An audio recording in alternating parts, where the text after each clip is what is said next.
ఇక్కడ ప్రధాన అర్చకులు కూడా ఉన్నారు. వారితో మాట్లాడదాం. సో ఈరోజు ఏంటి అసలు విశిష్టత ఏంటిది? ఏకాదశి విశిష్టత ఏంటి? జై శ్రీమన్నారాయణ.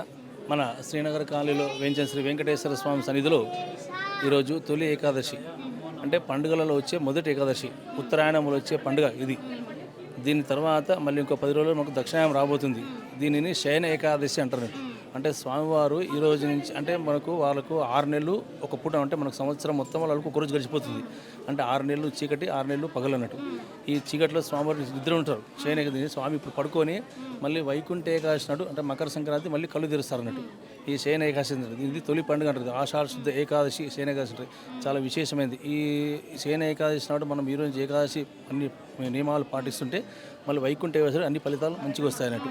చాలా మంచి విశేషంగా ఉంటుంది. స్వామివారి ఇక్కడ ఉదయం నుంచి ఇక్కడ స్వామివారి సుప్రభాతము, తిరుపాయి ప్రబంధ సేవాకాలం, ఆరోగ్యంపు తిరుపతి భక్తులకు అర్చనాది కార్యక్రమాలు చాలా బ్రహ్మాండంగా జరుగుతున్నాయి. భక్తులు అధిక సంఖ్యలో పాల్గొంటున్నారు ఇక్కడ.